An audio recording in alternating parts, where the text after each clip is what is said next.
Ang layunin ng proyektong ito ay simple. Ang matigas na boses ni Don Ricardo Villena ay bumasag sa katahimikan ng malawak na conference room. Hanapin ang pinakakwalipikadong individual na pupuno sa posisyon bilang bagong matriarch ng pamilya Villena. Ang mga salita ay lumabas sa kanyang bibig na kasing lamig at kasing kintab ng marmol na sahig ng kanyang opisina. Walang bahid ng emosyon. Para sa kanya, ito ay isa lamang transaksyon. Sa harap niya, 5 babae ang nakaupo sa isang mahabang mesa. Hindi sila basta-bastang mga babae. Sila ang mga hiyas ng alta sosyedad, mga byuda at diborsyada mula sa mga pamilyang kasing yaman at kasing impluwensyal ng sa kanya. Ang kanilang mga apelyido, Ayala, Zobel, Consunji, ay parang mga titulo ng korporasyon. Sa likod ni Ricardo, isang malaking screen ang nagpapakita ng isang PowerPoint slide.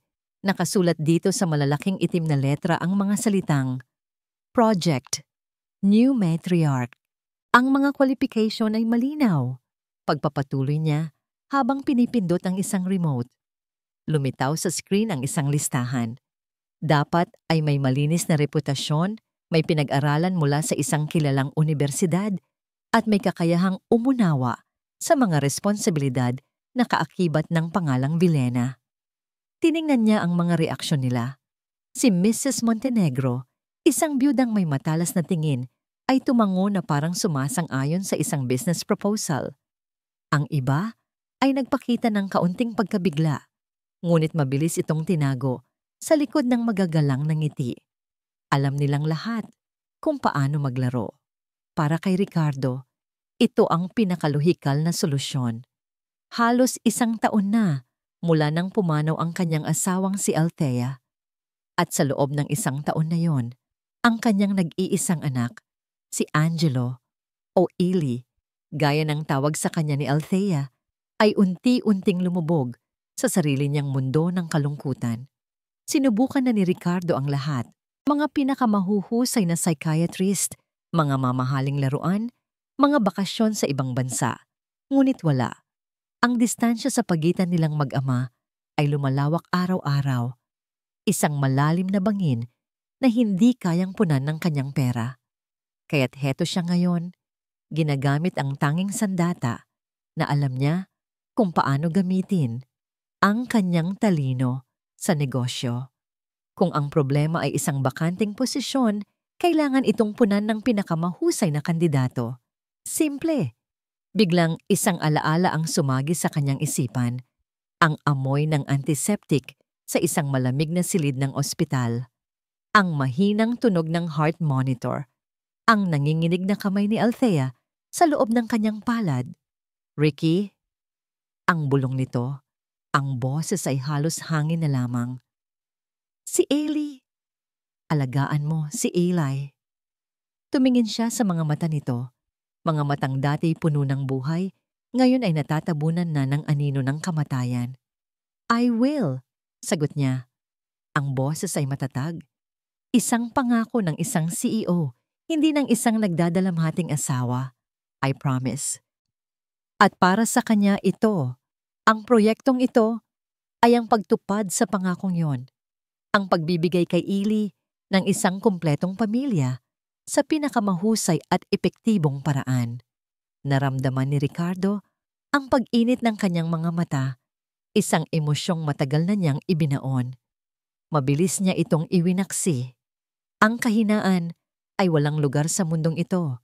Walang lugar sa Villena Corporation.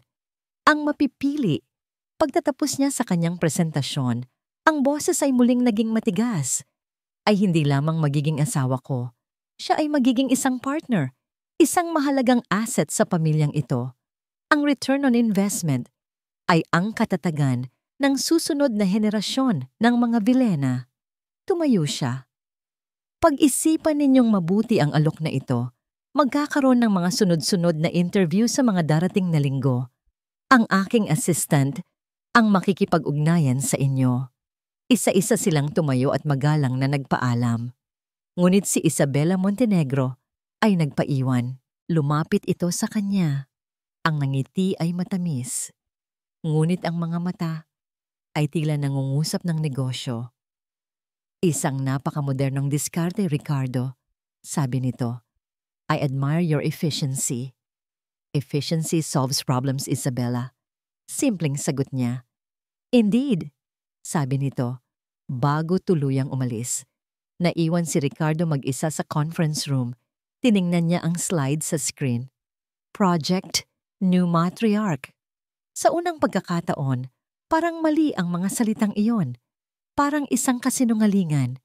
Ang biyahe pauwi sa kanilang mansyon sa Forbes Park ay tahimik. Ang karangyaan ng naglalakihang mga bahay ay hindi na nakakapagbigay sa kanya ng kasiyahan. Ang bawat mansyon na kanyang madaanan ay tila isang malaking musoleo, isang monumento sa tagumpay na walang kaluluwa. Ganoon din ang pakiramdam niya sa sarili niyang tahanan. Pagpasok niya sa malaking pinto, katahimikan ang sumalubong sa kanya. Ang mga katulong ay gumagalaw na parang mga anino, sanay na sa bigat ng lungkot na bumabalot sa bahay. Nasaan si Eli? Tanong niya sa isang kasambahay. Nasa silid po niya, Don Ricardo. Hindi pa po lumalabas mula kaninang umaga. Sagot nito. Umakyat si Ricardo sa engrandeng hagdanan. Bawat hakbang ay tila may bigat. Dahan-dahan niyang binuksan ang pinto ng silid ng kanyang anak. Ang kwarto ni Eli ay malaki. Puno ng lahat ng laruang maiisip ng isang bata. Ngunit sa gitna ng lahat ng yon, ang kanyang anak ay tila napakaliit. Nakabaluktot ito sa kama, mahimbing na natutulog. Lumapit si Ricardo at doon niya nakita ang dahilan ng kanyang pinakamalaking kabiguan. Hawak-hawak ni Eli sa kanyang pagtulog ang isang maliit at kupas ng litrato. Ang larawan ni Althea, nakangiti, na may sinag ng araw sa kanyang buhok.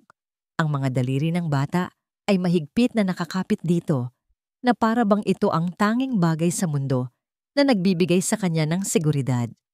Napayuko si Ricardo, kaya niyang magtayo ng mga skyscraper na umaabot sa kalangitan. Kaya niyang durugin ang sino mang kakumpetensya sa negosyo. Kaya niyang bilhin ang lahat ng luho sa mundo, pero hindi niya kayang ayusin ang sira niyang anak.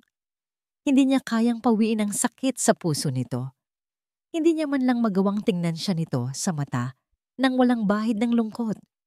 Isang pakiramdam ng kabiguan ang bumalot sa kanya. Mas matindi pa sa anumang pagkalugi sa negosyo. Sa sandaling iyon, hindi siya si Don Ricardo Villena, ang hari ng real estate. Isa lamang siyang ama na walang magawa. Dahan-dahan niyang isinara ang pinto. Iniwan ang anak sa mundo ng kanyang mga panaginip kung saan kasama pa rin nito ang kanyang ina. Naglakad siya pababa ng hagdan. Ang bawat hakbang ay tila isang pag-amin ng kanyang pagkatalo. Dumiretso siya sa kanyang minibar at nagsali ng isang mamahaling alak. Nang bigla, ang kanyang assistant, si Ramon, ay nagmamadaling pumasok. Ang mukha ay puno ng pag-aalala. Sir, hingal nitong sabi. Sir, si Master Eli po. Kumunot ang noo ni Ricardo. Anong nangyari? Wala po siya sa kanyang silid. Nabitawan ni Ricardo ang baso. Ang tunog ng nabasag na kristal sa marmol na sahig ay umalingaw-ngaw sa nakakabinging katahimikan ng mansyon. Ang lahat ng kontrol na maingat niyang itinayo sa buong araw ay biglang gumuho. Nawawala ang kanyang anak. Ang takot ay nagbigay ng bilis sa mga paa ni Angelo. Hindi niya niligawan ang malawak na hagdanan. Sa halip, ginamit niya ang daanan ng mga katulong sa likod, pababa sa kusina, at palabas sa pinto, patungo sa hardin. Ang hangin ng gabi ay malamig sa kanyang pisngi, ngunit hindi nito napawi ang init ng pagpapanik sa kanyang dibdib. Takbo. Iyon lang ang nasa isip niya. Palayo sa mga bulong-bulungan, palayo sa mga plano ni Papa, palayo sa mansyon na para sa kanya ay isang malaking kulungan na gawa sa salamin at bakal. Ang kanyang tinutungo ay isang lugar sa pinakasulok ng kanilang malawak na hardin, isang lugar na halos natatabunan na ng mga baging at malalaking dahon ng mga halaman. Doon nakatayo ang isang matandang puno ng mangga. At sa mga sanga nito ay nakasabit ang kanyang lihim na santuaryo. Ang bahay puno. Mabilis niyang inakyat ang mga baitang nagawa sa kahoy. Ang bawat hakbang ay pamilyar. Ito ang mundo na itinayo para sa kanya ng kanyang mama. Ang bango ng lumang kahoy at tuyong dahon ang sumalubong sa kanya. Dito, ang amoy ng mansyon, ang amoy ng floor polisher, mamahaling pabango, at pera ay hindi makapasok. Umupo siya sa sahig na kahoy at niyakap ang kanyang mga tuhod. Mula sa maliit na bintana, kitang-kita niya ang buong mansyon. Ang mga ilaw nito ay nagniningning na parang mga bituin sa dilim. Isang palasyo. Ngunit para kay Eli, ang bawat bintanang may ilaw ay isang paalala ng kanyang kalungkutan. Isang paalala na sa loob ng palasyong yun, wala ni isang nakakaintindi sa kanya. Dito sa bahay puno, iba. Ang bawat sulok ay may alaala. Sa pader, may mga guhit sila ni Mama gamit ang uling. Isang korona para kay Prinsipe Eli at isang bulaklak para kay Reyna Althea. Sa isang maliit na baul, nakatago ang mga bato at dahon na pinulot nila noon. Para sa iba, basura. Para sa kanya, mga kayamanan. Hinaplos niya ang sahig na kahoy. Dito sila madalas magbasa ng libro. Dito siya unang tinuruan ni Mama na mangarap. Isang butil ng luha ang pumatak mula sa kanyang mata. Sinundan pa ng isa. Hindi nagtagal, ang kanyang mga hikbi ay naging isang tahimik na pag-iyak. Walang nakakarinig. Walang makakakita. Dito lang niya kayang ilabas ang bigat na matagal nang nakadagan sa kanyang munting puso. Ilang sandali pa, isang kaluskos mula sa ibaba ang nagpatigil sa kanyang pag-iyak. Napahawak siya sa kanyang bibig. Pinipigilan ang kanyang paghinga. May tao. Baka isa sa mga hardinero. O mas malala, baka si Papa na. Nahanap na siya. Sumilip siya sa mga siwang ng sahig na kahoy. Nakita niya ang isang babae. Hindi niya ito kilala. Nakasuot ito ng uniforme ng mga katulong, ngunit mukhang bago. Siguro, isa sa mga bagong hire. Ang babae ay nagwawalis ng mga tuyong dahon, ngunit ang kanyang mga mata ay tila may hinahanap. Maya-maya, huminto ito. Tumingala ito na para bang alam nitong may tao sa itaas. Diretsong nakatingin sa kinaroroonan ng bahay puno. Nagtago si Eli. Pinakiramdaman niya ang bawat yabag, papalapit, umaakyat. Nanginginig ang kanyang mga kamay. Anong gagawin niya? Isusumbong kaya siya nito? Papagalitan? Ang huling baitang ay umugong. Bumukas ang maliit na pinto ng bahay puno. At doon, sa harap ng 9 na taong gulang na si Angelo Villena, tumambad ang isang estranghero. Ang babae ay hindi mukhang galit. Wala itong matalim na tingin na naggaya ng kay Papa o ng mga bisita nito. Ang mga mata nito ay malumanay at may kaunting bakas ng pagod. Katahimikan. Tiningnan lang siya ng babae. Tapos ay iginala nito ang tingin sa loob ng bahay puno. Nakita nito ang mga guhit sa pader, ang baul sa sulok, ang batang lalaking nakayakap sa kanyang mga tuhod. Inaasahan ni Eli na sisigawan siya nito. Ngunit sa halip, isang maliit na ngiti ang sumilay sa mga labi ng babae. Dahan-dahan itong umupo sa sahig. Sa tapat niya, hindi nagsasalita.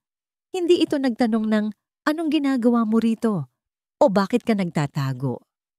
Umupo lang ito doon na parang normal lang ang lahat. Pagkaraan ng ilang sandali, may kinuha ito mula sa kanyang bulsa. Isang supot na papel.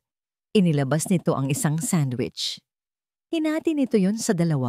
Inabot nito ang kalahati sa kanya. Nag-alinlangan si Eli.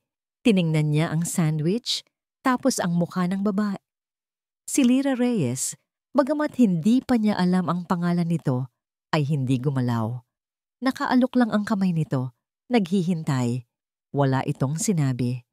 Ang katahimikan nito ay mas nakakaunawa pa kaysa sa lahat ng salita na narinig niya mula sa mga psychiatrist na binayaran ni Papa. Dahan-dahan, kinuha niya ang sandwich. Kumagat ang babae sa kanyang part. Kumagat din si Eli. Ham and cheese. Simple lang. Pero sa sandaling iyon na ang pinakamasarap na pagkaing natikman niya. Naramdaman ni Lyra ang isang gasgas sa kamay ng bata habang inaabot nito ang pagkain. Puno iyon ng dumi at medyo namumula. May sugat ka, mahinang sabi ni Lyra. Ang kanyang boses ay kalmado. Ito ang unang pagkakataon na nagsalita ito. Hayaan mong tulungan kita. Dahan-dahan niyang iniabot ang kanyang kamay, balak na tingnan ang sugat. Ngunit bago pa man magdikit ang kanilang mga balat, isang malakas na boses ang malingaw-ngaw mula sa di kalayuan. Isang boses na kilalang-kilala ni Eli. Angelo! Eli! Nasaan ka? Ang sigaw ni Don Ricardo ay parang kulog na bumasag sa kapayapaan ng kanilang munting mundo. Biglang napaurong si Eli, ang takot ay muling bumalik sa kanyang mga mata. Itinago niya ang kanyang kamay sa likod, palayo sa babaeng kaharap niya, palayo sa tulong na inaalok nito. Ang santuwaryo ay nasira na. Nahanap na siya ng mundo sa labas. Kinabukasan, habang pinapakintab ni Lyra ang tila walang katapusang sahig na gawa sa Italian marble, hindi maalis sa isip niya ang batang lalaki sa bahay puno. Si Angelo, o Eli, gaya ng narinig niyang tawag dito ng ama. Ang buong mansyon ay nakakasilaw sa karangyaan. Ang mga chandelier ay parang mga bituin na nahulog mula sa langit. Ang mga kurtina ay gawa sa telang mas mahal pa siguro sa buong bahay nila sa Quezon City. Pero kahit naka-aircon ang buong bahay, ibang klaseng lamig ang nararamdaman ni Lyra. Isang lamig na nanggagaling sa mga pader, sa mga mamahaling muebles sa katahimikan. Napahinto siya sa tapat ng isang pader na puno ng mga family portrait. Ang mga kuha ay perpekto. Ang mga damit ay mamahalin. Ang mga ngiti ay parang propesyonal na ipininta. Ngunit sa likod ng lahat ng iyon, may kulang, walang init, walang saya. Ang mga mata sa larawan ay tila mga mata ng mga estranghero na nagkataong magkakasama sa isang frame. Lalo na ang mga mata ni Don Ricardo. Matigas, malamig. Ang tanging larawan kung saan may bahid ng ngiti ang kanyang mga labi ay ang mga litratong kasama niya ang kanyang yumaong asawa. Sa tabi ng ginang, tila siya nagiging tao. Naalala ni Lyra ang takot sa mga mata ni Eli kagabi nang marinig nito ang sigaw ng ama. Isang takot na hindi nararapat maramdaman ng isang anak para sa kanyang magulang. Ipinagpatuloy niya ang kanyang trabaho, dinala siya ng kanyang mga paa sa pasilyo na patungo sa opisina ni Don Ricardo. Habang nagpupunas ng isang malaking porselanang florera, narinig niya ang mga boses mula sa loob. Bahagyang nakaawang ang pinto. Ang boses ng Don ay formal at walang emosyon. Ngunit ang boses ng babaeng kausap nito ay iba. Matamis pakinggan, parang musika. Ngunit may kung anong talim sa likod nito na nagpatindig ng balahibo ni Lyra. Ricardo, aaminin ko, napahanga mo ako sa iyong dedikasyon, sabi ng babae. Ngunit ang pag-aalaga sa isang bata, lalo na sa isang batang nagdadalamhati, ay nangangailangan ng higit pa sa lohika. At ano ang suggestion mo, Isabela? Tanong ni Don Ricardo. Kailangan natin ng isang estratehiya para maibalik sa tamang landas ang bata. Sagot ni Isabela. Ang paggamit niya ng salitang estratehiya ay nagbigay ng kaba sa dibdib ni Lyra. He is, after all, an asset. Ang susunod na tagapagmana, we need to manage him properly bago pa man mahuli ang lahat. Isang asset, isang bagay na kailangang i-manage. Napakapit si Lyra sa hawak niyang pamunas. Hindi ganoon ang tingin niya kay Eli. Ang nakita niya kagabi ay isang batang nalulungkot, isang batang nangungulila at nangangailangan ng kalinga. Hindi isang asset. Kailangan niya ng disiplina. Pagpapatuloy ni Isabela. Isang kamay na bakal na nakabalot sa sda. Ipakita sa kanya kung sino ang masusunod, ngunit sa paraang hindi niya mararamdaman na siya'y pinipilit. Narinig ni Lyra ang pagbuntong hininga ni Don Ricardo. Iyan ang bagay na hindi ko magawa. Huwag kang mag-alala, darling. Ang malambing na sagot ni Isabela. That's what I'm here for. Mabilis na umalis si Lyra sa tapat ng pinto. Ang puso niya'y tumitibok ng mabilis. Ang babaeng iyon, si Isabela, ay isa sa mga kandidato na narinig niyang pinag-uusapan ng ibang mga kasambahay. Siya raw ang pinakamalakas na pagpipilian ni Don Ricardo. Ngunit sa narinig ni Lyra, hindi pagmamahal ang inaalok nito sa pamilya, kundi kontrol. Nang matapos ang kanyang oras ng trabaho, habang papalubog na ang araw, hindi mapakali si Lyra. Imbes na dumiretso sa gate para umuwi, dinala siya ng kanyang mga paa pabalik sa hardin, pabalik sa puno ng mangga. Tahimik niyang inakyat ang bahay puno umaasang nandoon ang bata. Ngunit wala. Tahimik ang lugar, maliban sa huni ng mga kuliglig. Nalungkot si Lyra. Umupo siya sa sahig, sa parehong pwesto kagabi. Tiningnan niya ang mga guhit sa pader. At mas naunawaan niya ngayon kung bakit ito ang naging taguan ni Eli. Ito ang huling piraso ng kanyang ina na natitira sa bahay na ito. Nang akma na siyang tatayo para umalis, may napansin siyang isang maliit na piraso ng papel na nakatupi sa isang sulok. Kinuha niya ito. Isang drawing.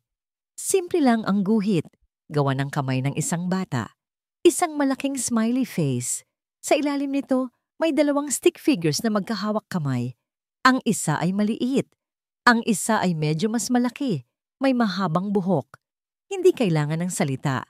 Naintindihan ni Lyra. Isang ngiti ang sumilay sa kanyang mga labi. Isang tunay na ngiti na nagbigay init sa kanyang puso. Itinago niya ang papel sa kanyang bulsa. Ito ang kanyang lihim na kayamanan. Sa gitna ng lahat ng karangyaan at kalungkutan ng mansyon, may isang munting ilaw ng pag-asa. Nakangiti pa rin siyang nakatingin sa labas ng bintana. Nang isang boses ang biglang bumasag sa katahimikan mula mismo sa kanyang likuran. Anong ginagawa mo rito? Ang boses ay malambing, ngunit puno ng pagbabanta. Dahan-dahang lumingon si Lyra. Doon, sa may pintuan ng bahay puno, nakatayo si Isabela Montenegro. Ang kanyang mga mata ay parang mga matatalim na kristal at ang kanyang ngiti ay hindi abot sa mga ito. Ang hapunan sa mansyon ng mga Villena ay palaging isang formal na kaganapan. Ang mahabang lamesa na gawa sa kahoy ng narra ay laging puno ng mga pagkaing inihanda ng isang private chef. Ang mga kubyertos ay kumikinang sa ilalim ng ilaw ng chandelier. Ang katahimikan ay halos sagrado. Ngunit ngayong gabi, ang katahimikan ay may kasamang bigat. Isang bigat na kayang hiwain ng kutsilyo.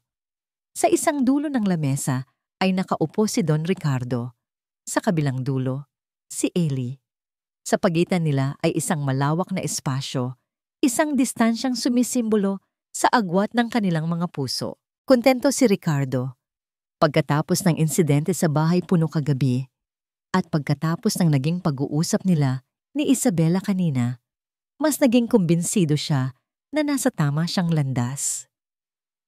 Si Isabela ang solusyon. Siya ang luhikal na pagpipilian. May talino ito, may paninindigan. May kakayahan itong magpatakbo ng isang pamilya na parang isang kumpanya ng may kaayusan at kahusayan.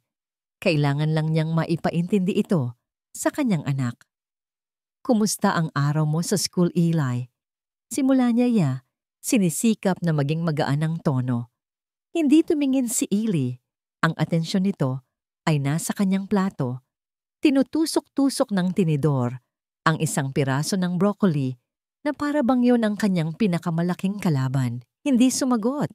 Naramdaman ni Ricardo ang pamilyar na pag-akyat ng inis sa kanyang lalamunan. Ngunit pinigilan niya ito. Kailangan niya ng pasensya. Isang strategic na diskarte. Nakilala mo na ba si Tita Isabela mo? Pagpapatuloy niya. She's a very smart woman. Nagustuhan niya ang painting sa library. Katulad ng mama mo, mahilig din siya sa sining. Sinubukan niyang kumonekta gamit ang alaala ni Althea. Isang taktika. Ngunit si Eli ay parang isang pader na bato. Walang reaksyon. Patuloy lang ito sa paglalaro sa kanyang pagkain. Ang steak na galing pa sa Japan, ang mga gulay na inayos na parang obra maestra. Lahat ay walang halaga sa bata. Sa tingin ko, magkakasundo kayo, sabi ulit ni Ricardo. Ang boses ay medyo tumigas na. She's planning a trip to Singapore for the holidays. Naisip niyang isama ka. Gusto mo ba yon? Universal Studios? Inangat ni Eli ang kanyang tingin. Sa isang saglit, umasa si Ricardo. Ngunit ang mga mata ng bata ay blangko. Walang kislap ng excitement. Walang kahit anong emosyon. Pagkatapos ay ibinalik din nito ang tingin sa kanyang plato. Doon na napuno si Ricardo. Angelo, sabi niya, ang boses ay mababa, at may diin. Kinakausap kita. Hindi ba tinuruan ka ng mama mo na rumespeto sa mga nakakatanda? Ang pagbanggit sa kanyang ina ay nagkaroon ng epekto. Binitawan ni Eli ang kanyang tinidor. Ang tunog nito sa mamahaling plato ay umalingaw-ngaw sa silid. Dahan-dahan itong tumayo. Busog na po ako, sabi nito. Ang boses ay halos pabulong, ngunit sapat na para marinig. Hindi ka pa tapos kumain, umupo ka. Utos ni Ricardo. Ngunit hindi nakinig si Eli. Tinalikuran nito ang lamesa at nagsimulang maglakad palayo. Angelo? Sigaw ni Ricardo. Ang kanyang pagkainis ay naging galit na. Sumunod siya. Hinabol niya ang munting anino ng kanyang anak, palabas ng dining hall at paakyat sa engrandeng hagdanan. Hindi pa tayo tapos mag-usap. Naabutan niya ito sa tapat ng pinto ng silid nito. Hinawakan niya ito sa braso. Makinig ka kapag kinakausap ka ng ama mo. Humarap si Eli sa kanya. At sa unang pagkakataon ngayong gabi, nakita ni Ricardo ang isang emosyon sa mga mata nito. Hindi lungkot, hindi takot, kundi galit. Isang tahimik na galit na mas matalas pa sa anumang sigaw. Hinila nito ang braso palayo sa pagkakahawak niya. Pagkatapos, walang sabi-sabing pumasok ito sa silid. At isinara ang pinto ng malakas. Blag! Ang tunog ng sumaradong pinto ay parang isang sampal sa mukha ni Ricardo. Naiwan siyang nakatayo sa pasilyo, nakatingin sa nakasaradong pinto na gawa sa mahogany. Sa isang iglap, para siyang isang dayuhan sa sarili niyang pamamahay. Tinalikuran niya ang pinto, ang kanyang mga kamay ay nakakuyong. Bumaba siya at dumiretso sa kanyang opisina, ang tanging lugar sa bahay na yon kung saan nararamdaman niyang may kontrol siya. Nagsalin siya ng alak sa isang baso at umupo sa kanyang malaking leather na upuan. Sa kanyang harapan ay ang mga simbolo ng kanyang kapangyarihan, mga papeles ng kontrata, mga blueprint ng mga itatayong gusali, ang kumikinang na skyline ng Makati sa labas ng bintana. Ngunit ngayong gabi, lahat ng iyon ay tila walang kabuluhan. Ang kanyang mga mata ay napadako sa isang silver picture frame sa ibabaw ng kanyang mesa. Ang larawan ni Althea, nakangiti habang karga-karga ang isang batang-batang si Eli. Puno ng buhay, puno ng pagmamahal. Kinuha niya ang litrato. Hinaplos ng kanyang hinlalaki ang mukha ng kanyang asawa. Anong gagawin ko, Althea? Bulong niya sa hangin. Sinusubukan ko. Ginagawa ko ang lahat ng alam ko. Pero parang lalo ko lang siyang inilalayo sa akin. Ang imahe ni Isabela ay sumagi sa kanyang isipan. Ang kanyang lohikal na solusyon. Ito ba talaga ang tamang sagot? Ito ba ang gugustuhin ni Althea? Isang pakiramdam ng kabiguan ang muling bumalot sa kanya. Napapikit siya. Ang bigat ng kanyang korona bilang isang Vilhena ay mas mabigat kaysa dati. Ping. Isang tunog mula sa kanyang laptop ang pumutol sa kanyang malalim na pag-iisip. Isang email notification. Binuksan niya ito. Mula sa kanyang assistant na si Ramon. Ang subject, Preliminary Background Report, Miss Isabela Montenegro. Dahil sa ugali niyang laging gustong maging handa, inutusan niya si Ramon na magsagawa ng isang mabilis, ngunit masusing pagsisiyasat sa lahat ng 5 kandidato. Standard Operating Procedure. Binuksan niya ang naka-attach na file. Isang PDF document na puno ng mga impormasyon, educational background, family history, social connections. Lahat ay perpekto. Lahat ay pasado sa kanyang mga pamantayan. Ngunit nang marating niya ang huling pahina, sa ilalim ng seksyong Financial Standing and Corporate Health, isang partikular na detalye ang nakakuha ng kanyang pansin. Isang maliit na tala tungkol sa kasalukuyang estado ng kumpanyang minana ni Isabela mula sa yumaong asawa. Kumunot ang noo ni Don Ricardo. Mayroong isang bagay doon. Isang bagay na hindi tumutugma sa perpektong imahe na ipinapakita ni Isabela. Isang bagay na nangangailangan ng mas malalim na pagsisiyasat. Ang mga sumunod na araw ay naging isang tahimik na laro ng pataguan. Iniwasan ni Eli ang kanyang ama sa abot ng kanyang makakaya. Maaga siyang aalis para sa eskwela at magkukulong sa library hanggang sa oras na ng hapunan. Sa hapagkainan, ang kanyang katahimikan ay isang sandata, isang pader na hindi kayang tibagin ng anumang tanong o pilit na pag-uusap. Kasabay nito, si Lyra naman ay inilipat ng punong kasambahay sa ibang mga gawain alinsunod sa lihim na utos ni Don Ricardo. Inatasan siyang maglinis sa mga silid panauhin sa kabilang dulo ng mansyon at sa garahe, mga lugar na malayo sa hardin, malayo sa bahay puno. Naramdaman ni Lyra ang pagbabago. Naramdaman niya ang mga matang mapanuri ni Isabela tuwing nagkakasalubong sila sa pasilyo. Ngunit ang pinakamasakit sa lahat ay ang hindi na niya nakikita si Eli. Ang munting sinag ng araw sa malamig na mansyon ay biglang nawala. Ngunit ang puso ng isang bata, kapag nakahanap ng kakampi, ay hindi basta-basta sumusuko. Isang hapon, habang nag-aayos ng mga lumang gamit sa isang bodega, malapit sa kusina, may narinig si Lyra na pamilyar na kaluskos.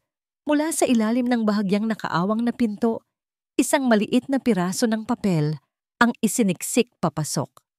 Kinuha niya ito. Isa na namang drawing, isang malungkot na mukha. Sa ilalim nito, may nakasulat na isang salita sa sulat kamay ng isang bata. Tulungan. Kinabukasan, nag-iwan si Lyra ng isang pirasong tsokolate sa parehong lugar na may kasamang note na nakasulat sa tissue paper. Kumain ka ng mabuti. Naging iyon ang kanilang lihim na paraan ng komunikasyon.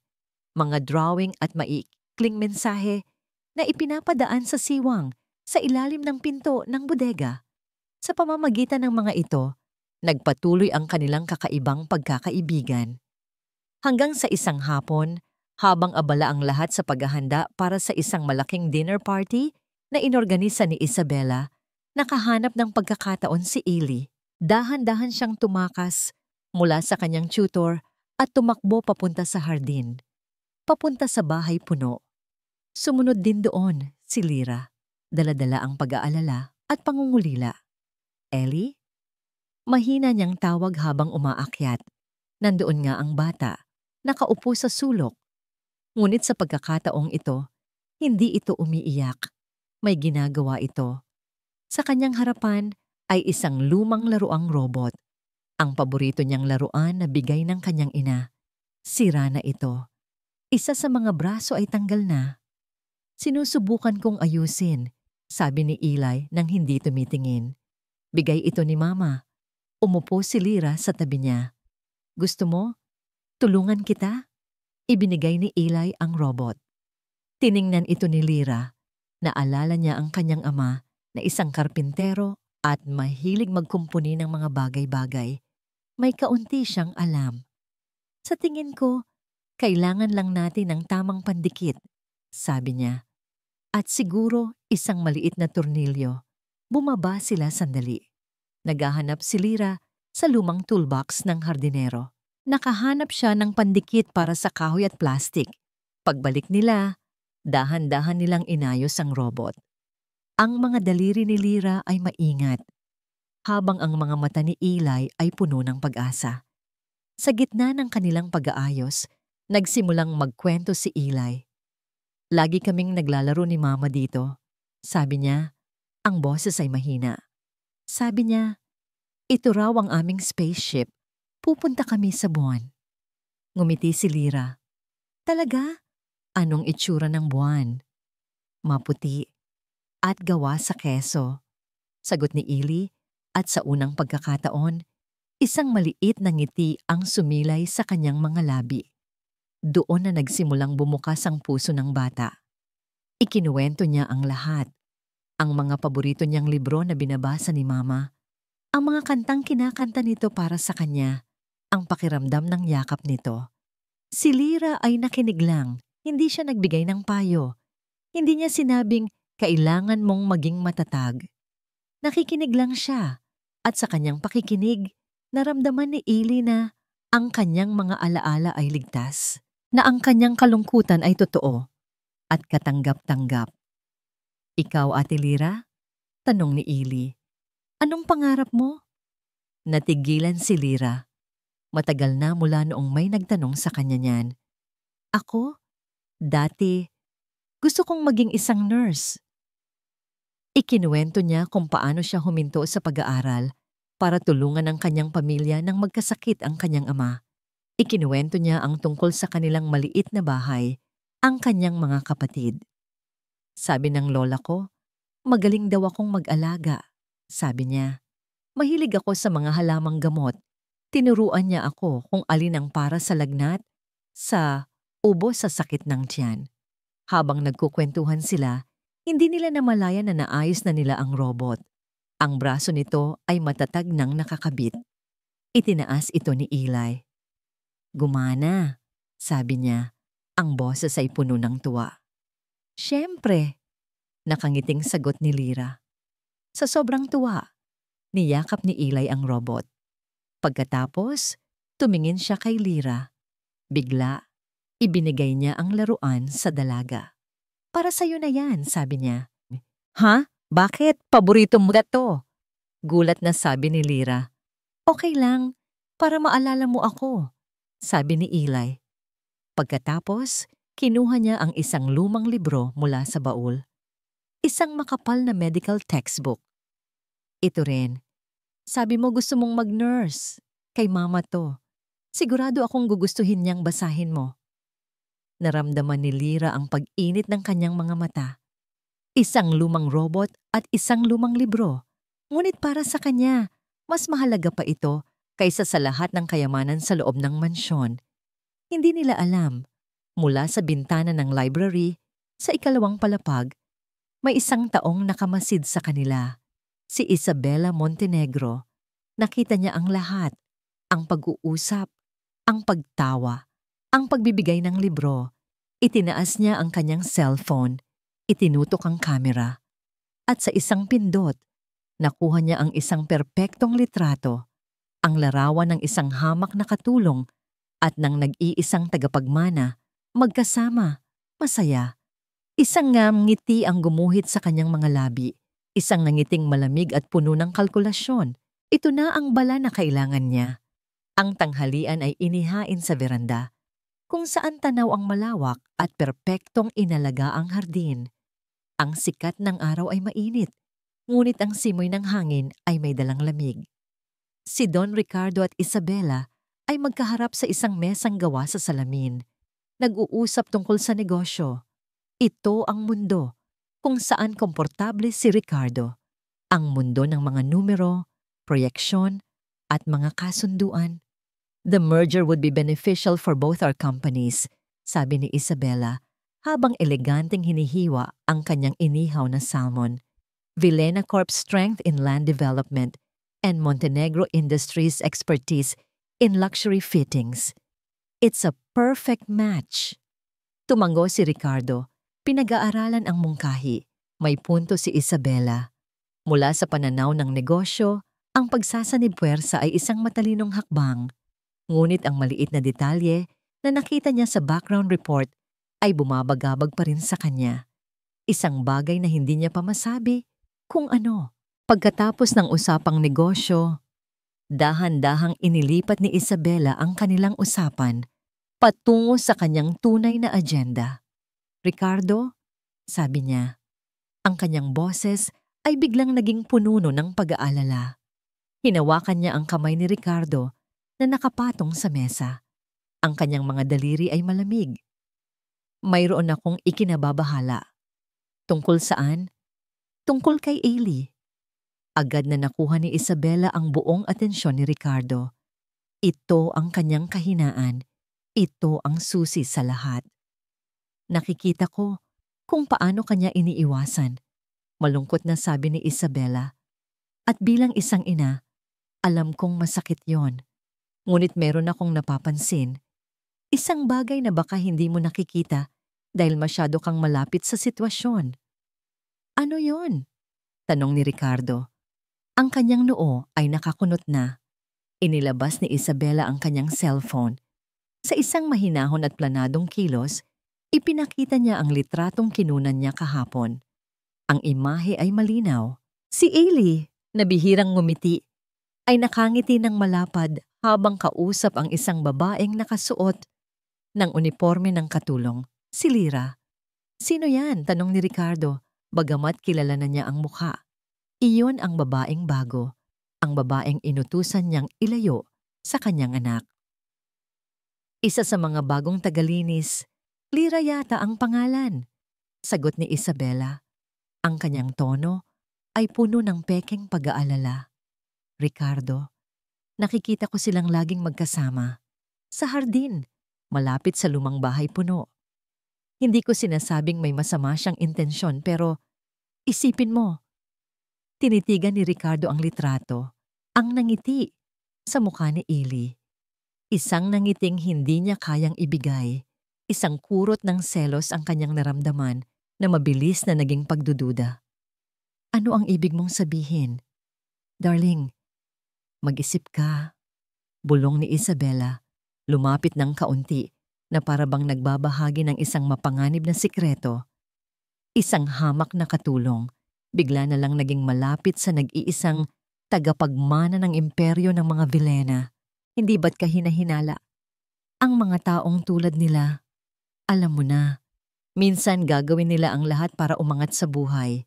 Baka ginagamit niya ang bata para makuha ang simpatsya mo o mas malala pa. Ang mga salita ni Isabela ay parang lason, dahan-dahan, ngunit tiyak na kumakalat sa isipan ni Ricardo. Ang kanyang pagiging negosyante na laging nag-iisip ng mga motibo at mga hidden agenda ay nagsimulang gumana. Totoo, bakit biglang naging ganoon kalapit ang isang estranghero sa kanyang anak? Si Ailey, na hindi namamansin kahit kanino, ay bigla na lang nagtitiwala sa isang katulong? Ang nangiti sa litrato ay hindi na ngayon mukhang inosente, para na itong bahagi ng isang plano. I'm just worried, Ricardo. Pagpapatuloy ni Isabela, nakita niyang mabisa ang kanyang lason. Baka kung ano-anong mga ideya ang ilagay niya sa isip ng bata. Mga ideyang hindi nababagay sa isang Villena.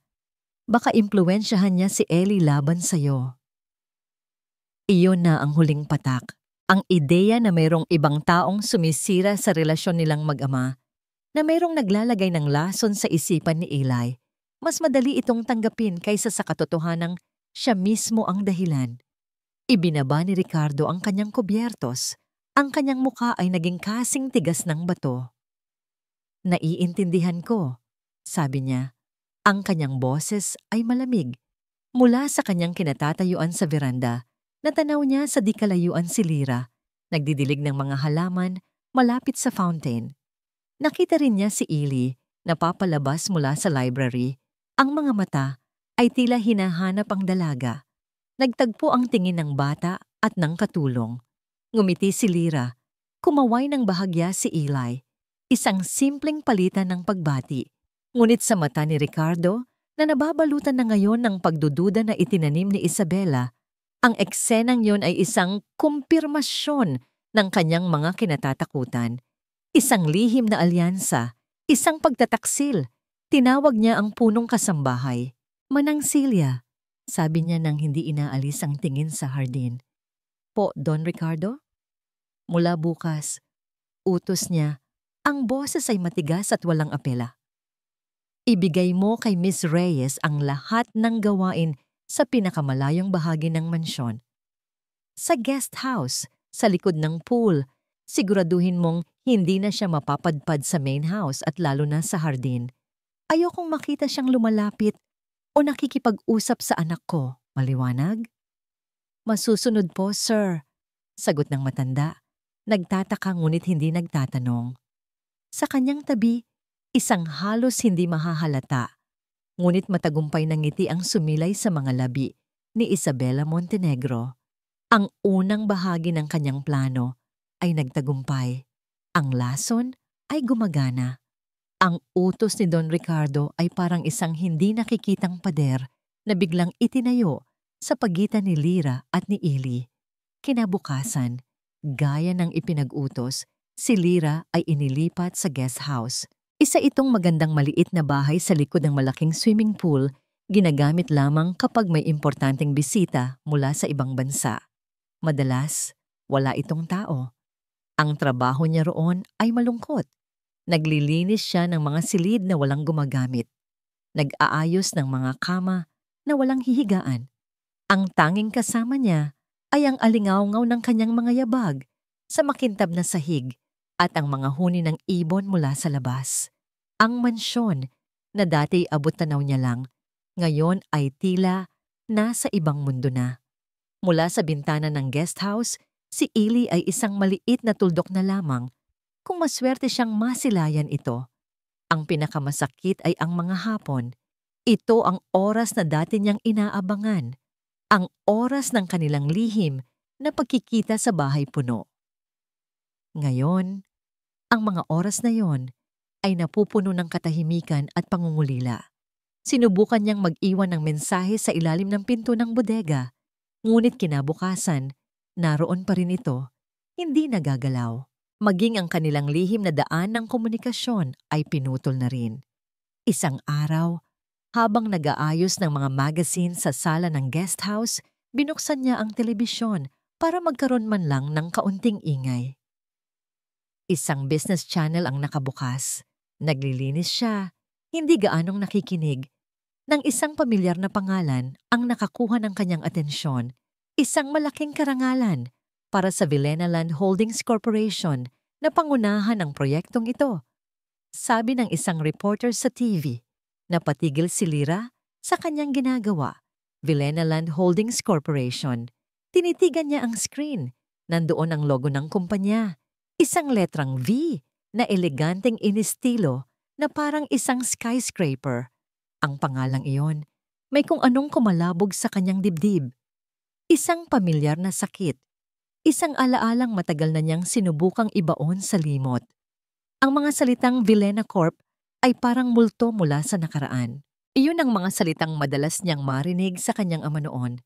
Mga salitang binibigkas nito ng may halong galit, pait, at kawalan ng pag-asa. Ang kanyang ama, si Mang Berto, ay isang maliit na kontratista. Mayroon silang disenteng buhay. Hindi mayaman, pero sapat. Nakakapag-aral siya at ang kanyang mga kapatid ay hindi nagugutom. Ang pangarap niyang maging nurse ay abot kamay na hanggang sa dumating ang Vilena Corp, isang malaking lupa sa kanilang probinsya kung saan nakatayo ang maliit na negosyo ng kanyang ama ay biglang binili para sa isang dambuhalang subdivision project. Sinubukan nilang lumaban, ngunit paano lalaban ang isang langgam sa isang elepante? Ang alaala ay bumalik ng buong buo at napakalinaw.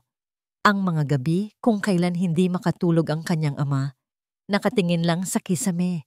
Ang mga araw na puno ng pag-uusap sa telepono sa mga abogado. Ang araw na dumating ang demolition team. Ang tunog ng bakal na sumisira sa pader. Ang pagbagsak ng kanilang munting opisina. Ang lugar kung saan niya unang natutunang mangarap. At ang itsura ng kanyang ama, isang lalaking matatag na biglang nagmukhang matanda at talunan sa loob ng isang araw. Vilena Corp! Bulong ni Lira sa kanyang sarili. Ang pamunas ay nanginginig sa kanyang kamay. Hindi kaya? Hindi. Imposible. Maraming Vilena sa Pilipinas. Baka nagkataon lang. Ayaw niyang maniwala. Ngunit ang duda ay naitanim na. Parang isang maliit na tinik na bumaon sa kanyang puso. Nang gabing iyon, pag-uwi niya, hindi siya mapakali. Hinintay niyang makatulog ang lahat. Dahan-dahan niyang binuksan ang isang lumang baul kung saan nakatago ang mga gamit ng kanyang ama. Sa ilalim ng mga lumang damit at mga gamit sa karpinterya, nandoon ang isang folder na puno ng mga papel. Mga papeles na matagal nang hindi nabubuksan.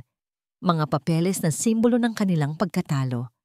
Nanginginig ang mga kamay niya habang binubuklat ang mga ito. Mga legal document, mga liham. At doon, sa isang letterhead, nakita niya ito. Ang parehong logo na nakita niya sa TV. Ang eleganteng letrang V. Villena Land Holdings Corporation. Pinamumunuan ni Mr. Ricardo Villena. Ang hangin ay tila naubos sa kanyang mga baga.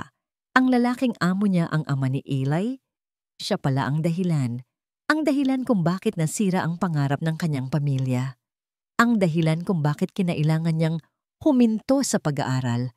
Ang dahilan kung bakit hanggang ngayon ay nagbabayad pa rin sila ng utang. Isinara niya ang folder. Ang sakit na naramdaman niya noon ay bumalik. Mas matindi, mas malinaw. Ngayon, may mukha na ang kalaban. Kinuha niya ang kanyang cellphone. Nanginginig ang mga daliri habang tinatype ang numero ng kanyang ina. Nagring ito ng ilang beses bago sinagot. "Hello, Nak. Gabi na napatawag ka," sabi ng inaantok na boses sa kabilang linya. "Nay," simula ni Lyra, ang kanyang boses ay garalgal. Yung kumpanya noon, yung sumira sa negosyo ni tatay." Natahimik ang kanyang ina sa kabilang linya. Alam na nito ang kasunod na tanong.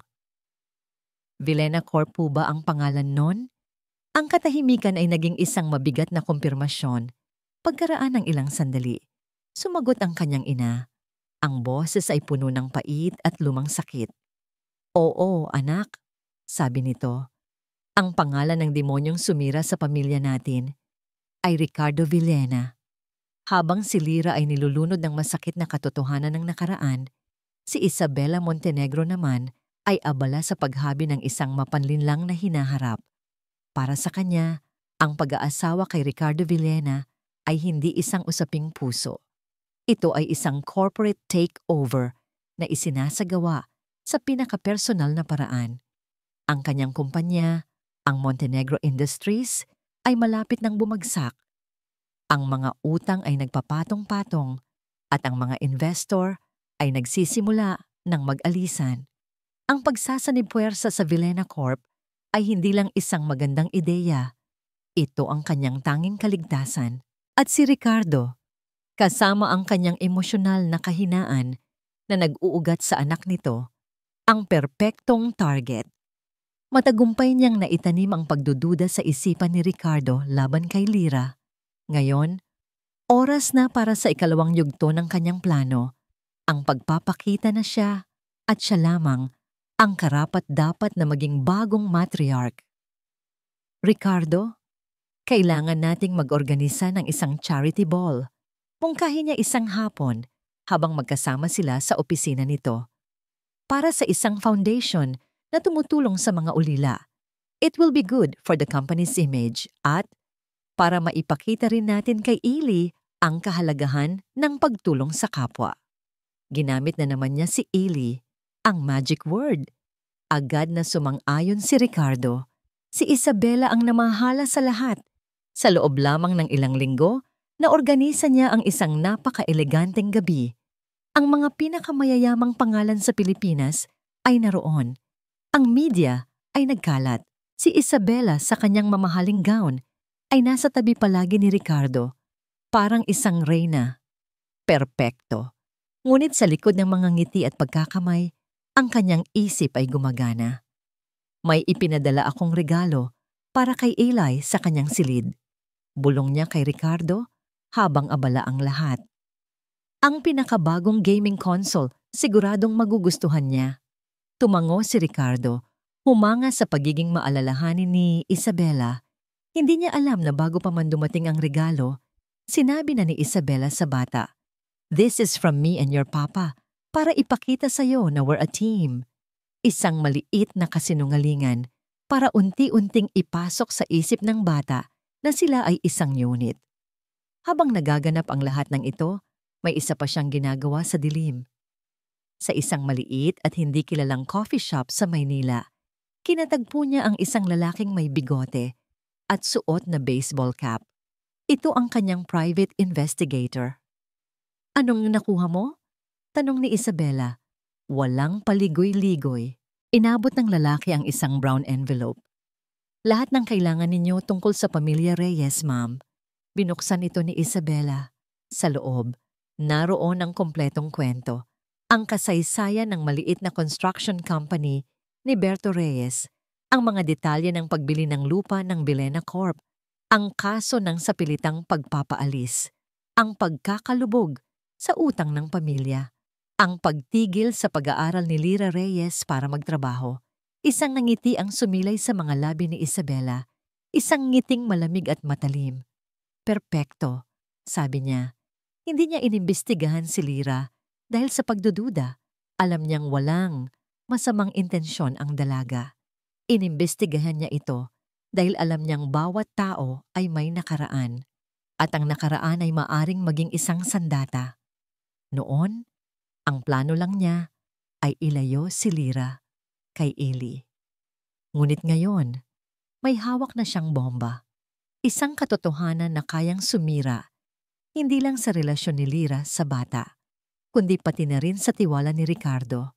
Kung malalaman ni Ricardo na ang katulong na pinagkakatiwalaan ng kanyang anak ay anak pala ng isang lalaking kaaway ng kanyang kumpanya, ano ang iisipin niya?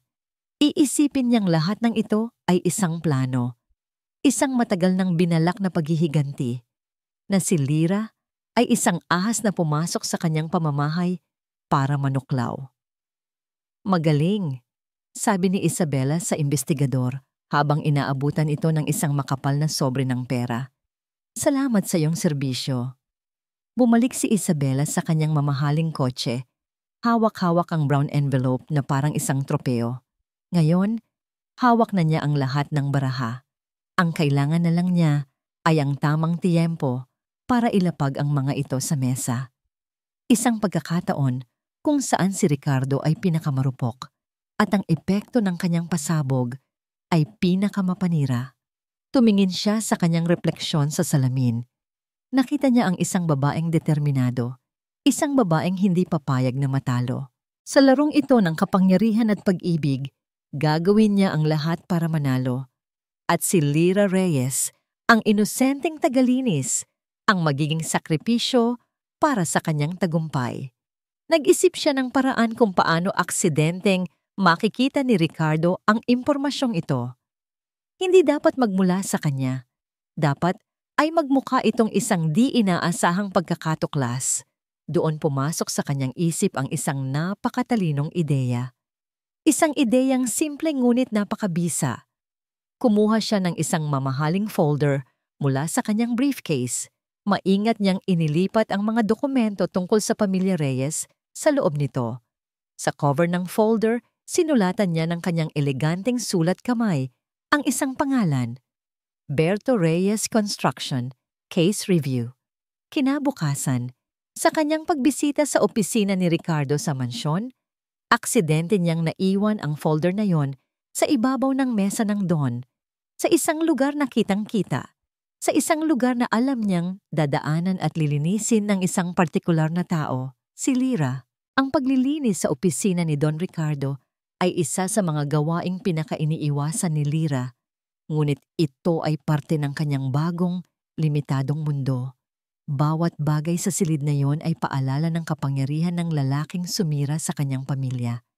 Ang mga litrato sa pader, ang mga tropeo sa estante, ang bigat ng pangalang Vilena sa bawat dokumento. Ngunit trabaho ay trabaho. Kailangan niyang kumita. Kailangan niyang tiisin. Isang hapon, pumasok siya sa opisina, dala ang kanyang mga panlinis. Tahimik at maaliwalas ang silid. Ang amoy ng mamahaling leather at lumang libro ang nangingibabaw. Maingat niyang pinunasan ang mga muebles. Gumagalaw na parang anino. Tinitiyak na walang magagalaw sa ayos. Nang marating niya ang malaking mesa na gawa sa mahogany, may isang bagay na nakakuha ng kanyang pansin. Isang kulay krema na folder na hindi niya madalas makita roon. Mukhang naiwan ito nang nagmamadali. Karaniwan, hindi niya ito papansinin. Ngunit ang mga salitang nakasulat sa cover sa isang eleganteng sulat kamay ay tila tumalon at sumampal sa kanya. Orto Reyes Construction. Case Review Berto Reyes, ang pangalan ng kanyang ama. Natigilan si Lira. Ang hawak niyang pamunas ay bumagsak sa sahig. Naramdaman niya ang biglaang panlalamig ng kanyang mga kamay at ang mabilis na pagtibok ng kanyang puso. Hindi maaari. Sinubukan niyang kumbinsihin ang sarili. Baka ibang Berto Reyes, maraming Reyes sa mundo. Ngunit ang mga salitang construction at case review ay masyadong malaking koinsidensya. Ang kanyang pag-iisip ay nagtatalo. Huwag. Bawal. Pribadong gamit iyan. Ngunit ang isang parte niya, isang parte na uhaw sa kasagutan at puno ng sakit, ay hindi mapakali. Nanginginig ang kanyang mga kamay habang dahan-dahan niyang inaabot ang folder. Bawat segundo ay tila isang oras. Ang bawat tibok ng kanyang puso ay umuugong sa kanyang mga tainga. Sa isang mabilis na desisyon na idinikta ng kanyang nasaktang puso, binuksan niya ito. Ang kanyang mga mata ay mabilis na tumakbo sa mga nakasulat sa papel, mga photocopied na dokumento, mga legal na kasulatan, at mga litrato. Isang litrato ng munting opisina ng kanyang ama. Isang litrato ng karatula na may nakasulat na Berto Reyes Construction. At isang litrato ng kanyang ama mismo, mukhang bata pa, nakatayo sa harap ng kanyang munting negosyo, ang mga mata ay puno ng pangarap. At sa ilalim ng lahat ng yon, ang mga salitang hindi niya kailanman malilimutan. Notice of Eviction. Land Acquisition by Vilena Land Holdings Corp. Doon na bumuhos ang lahat. Ang katotohanan na alam na niya sa kanyang puso ay nakalatag na ngayon sa kanyang harapan. Itim sa puti. Isang hindi maikakailang patunay. Ang bigat ng katotohanan ay tila dumagan sa kanya. Napasandal siya sa mesa, ang kanyang mga tuhod ay biglang nanghina. Ang mga luha na matagal niyang pinigilan ay nagsimula ng mamuo sa kanyang mga mata. Isang hikbi ang kumawala sa kanyang lalamunan.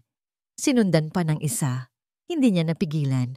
Ang sakit ng nakaraan at ang pait ng kasalukuyan ay nagsanib. Siya ay nagtatrabaho, naglilingkod sa mismong tao na naging dahilan ng kanilang paghihirap. Sa gitna ng kanyang pag-iyak, hindi niya namalayan ang isang munting anino na pumasok sa nakaawang na pinto ng opisina. Ate Lira, ang boses ni Eli. Mula nang mailayo si Lira, si Eli ay laging naghahanap ng paraan para masilayan man lang ito. Nang makita niyang pumasok si Lira sa opisina ng kanyang ama, isang lugar na bihira nitong puntahan, sinundan niya ito, nag-aalala. Nakita niya ang lahat. Nakita niya si Lira na nakayuko sa mesa ng kanyang ama. Ang mga balikat nito ay nanginginig sa pag-iyak. Ate Lira, anong problema? Tanong ni Eli. Lumapit siya. Ang kanyang mukha ay puno ng pag-aalala. Nakita niya ang folder na hawak ng dalaga. Hindi makasagot si Lira. Paano niya ipapaliwanag? Paano niya sasabihin sa batang ito na ang ama nito? Hinawakan ni Eli ang kamay ni Lira. Bakit ka umiiyak? Itinaas ni Lira ang kanyang mukha, basang-basa ng luha. Akma na sana siyang magsasalita. Akma na sanang hahanap ng mga salitang hindi makakasakit sa bata. Ngunit huli na ang lahat. Anong ibig sabihin nito? Ang boses ni Don Ricardo, malamig at matigas, ay pumuno sa silid. Nakatayo siya sa may pintuan, kasama si Isabela Montenegro. Ang kanilang pagdating ay biglaan at walang tunog. Nakita nilang dalawa ang eksena, ang katulong na umiiyak habang hawak-hawak ang isang pribadong dokumento at ang kanyang anak na dapat ay nasa silid nito ay nasa tabi ng dalaga, tila kinakampihan ito. Para kay Ricardo, ang eksena ay isang perpektong larawan ng pagtataksil, Isang larawan na maingat na ipininta ni Isabela sa kanyang isipan. At si Isabela, sa likod ni Ricardo, ay nagpakita ng isang ekspresyon ng pagkabigla at pag-aalala. Ngunit sa kanyang mga mata, isang malamig na apoy ng tagumpay ang nagliliyab. Ang kanyang patibong ay gumana ng walang palya. Ang tanong ni Ricardo ay binitawan sa hangin na parang isang sentensya. Hindi ito isang tunay na tanong na naghihintay ng sagot. Ito ay isang akusasyon. Ang katahimikan sa loob ng opisina ay nakakabingi. Ang tanging maririnig lang ay ang mahinang paghikbi ni Lyra at ang mabilis na paghinga ni Ricardo na pinipigilan ang isang sumasabog na galit. Tinitigan niya si Lyra mula ulo hanggang paa. Ang tingin niya ay hindi na tingin ng isang amo sa isang katulong-o. Ito ay tingin ng isang CEO sa isang corporate spy, ng isang hari sa isang traidor. Lahat ng itinanim ni Isabela sa kanyang isipan ay biglang namulaklak. Ang mga pagdududa, ang mga hinala, ang litratong nakangiti si Ailey kasama ang dalaga. Ang kwento tungkol sa impluwensya. At ngayon, ito, ang huling hindi maikakailang ebidensya na huli sa akto. I asked you a question. Ulit ni Ricardo. Ang boses ay mas mababa, mas mapanganib. Anong ginagawa mo sa mga papeles ko? Sinubukang magsalita ni Lyra, ngunit ang mga salita ay hindi lumalabas. Ang kanyang isip ay blangko, puno ng gulat, takot at sakit. Paano niya ipapaliwanag ang isang bagay na napakakomplikado at napaka-personal sa harap ng isang taong galit na galit? Papa! Nagsimulang magsalita si Ailey. Sinubukang ipagtanggol si Lyra. Umiiyak lang si Ate Lyra. Manahimik ka, Angelo. Putol ni Ricardo. Ang kanyang tingin ay hindi inaalis kay Lyra. Huwag kang makialam dito. Ricardo, darling, huwag mong sigawan ng bata. Malamig na sabat ni Isabela. Umaakto na tagapamayapa. Lumapit siya at hinawakan ang braso ni Ricardo. Baka may maganda siyang paliwanag. Lyra, anong problema? Bakit mo pinakikialaman ang mga gamit ni Sir Ricardo? Ang tanong ni Isabela, bagamat malumanay, ay may dalang lason. Pinapalabas nito na si Lyra talaga ang may kasalanan. Hindi ko po. Hindi ko sinasadya. Nauutal na, sabi ni Lyra, habang mabilis na pinupunasan ang kanyang mga luha. Nakita ko lang po ang pangalan ng tatay ko. Ang tatay mo? Kunot noong tanong ni Ricardo. Dito na pumasok si Isabela para sa kanyang huling matagumpay na atake. Oh my God, sabi niya, na may perpektong halo ng pagkabigla at pagkadiskubre. Tumingin siya kay Ricardo. Ricardo? Berto Reyes Construction. Hindi ba't yan yung kaso dati? Yung maliit na kumpanya na kailangan nating paalisin para sa Vista Verde Project? Ang bawat salita ay binitawan ng may kalkulasyon.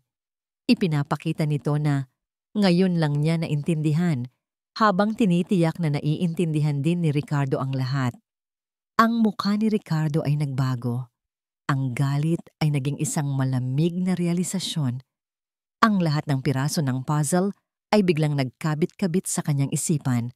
Bumubuo ng isang imahe ng panlilinlang. Kaya pala ganun na lang kadaling nakuha ng dalagang ito ang loob ng kanyang anak. Hindi ito koinsidensya. Isa itong plano. Isang paghihiganti. So ito pala yon, sabi ni Ricardo.